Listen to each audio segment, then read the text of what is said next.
Bonjour mesdames, messieurs, je suis le professeur Normand Cornette, critique d'art, commissaire et spécialiste des rapports entre religion, culture et politique, en présence de l'artiste Kim Pov-Eep, qui figure dans l'exposition Survivre et s'épanouir, l'Odyssée du génocide cambodgien à l'art contemporain de Kim Pov-Eep.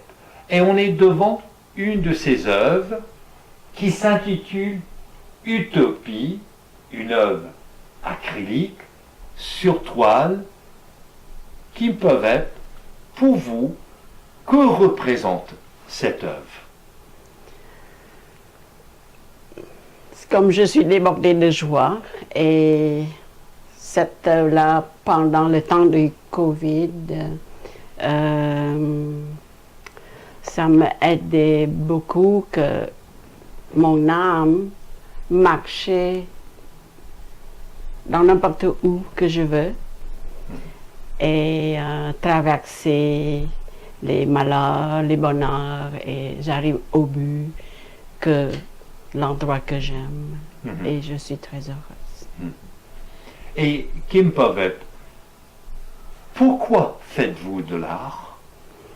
C'est pour me partager mon plaisir, parce que c'est comme tantôt j'ai dit que j'ai beaucoup de joie, beaucoup de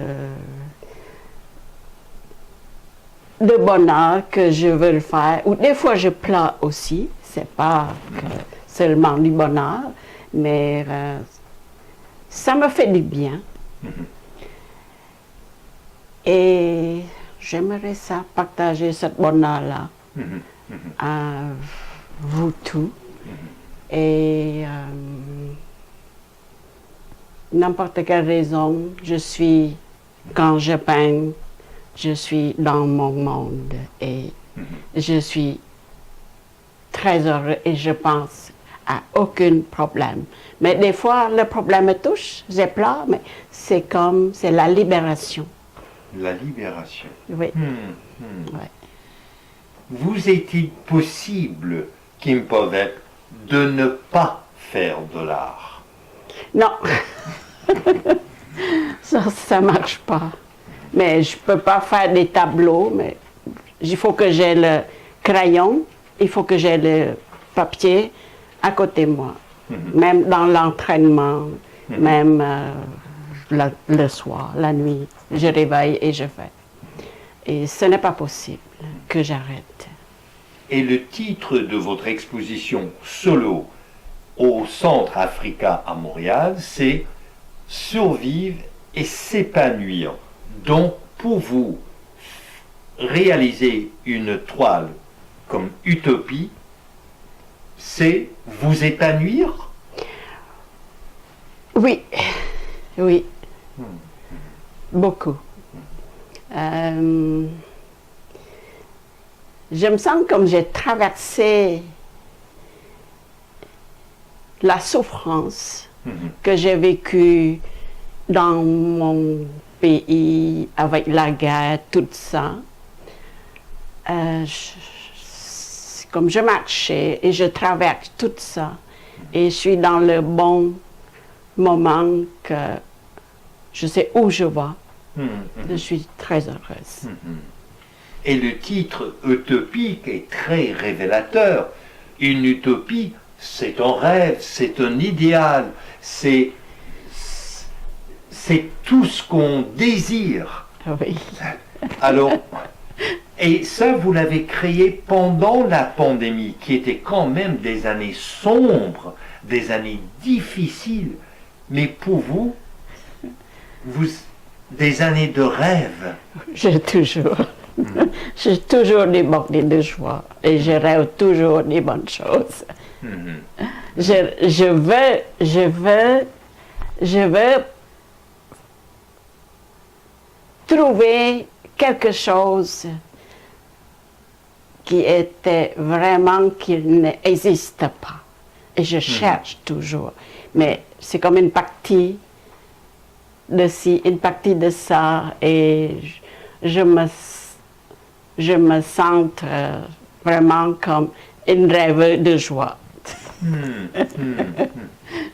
Donc pour vous, faire de l'art, c'est garder l'espoir, c'est réaliser vos rêves, c'est ça? Oui. Je réalisais mon rêve et je suis convaincue que je cherche le trésor ou je cherche de quelque chose, mais je n'ai pas encore trouvé. C'est pour ça que je veux continuer toujours. Je n'ai pas encore trouvé. Et je continue. Je les aime, qu'est-ce que j'ai fait. Mais ça m'empêche, personne ne peut pas m'arrêter de chercher ce trésor-là. Donc vous êtes en quête, vous êtes toujours en quête de ce rêve, de cet idéal, de cette utopie. Et j'ai l'impression que vous savez comment garder le cap. Vous n'allez ni à droite, ni à gauche, vous allez tout droit vers ce but du rêve, de l'idéal, de l'utopie. Oui, exact. Alors, mesdames, messieurs, je vous invite à découvrir l'art de Kim Pov Eep et d'aller visiter son exposition au Centre Africa à Montréal, dont le titre est Survivre et s'épanouir du génocide cambodgien à l'art contemporain, l'Odyssée de Kim Pov Eep.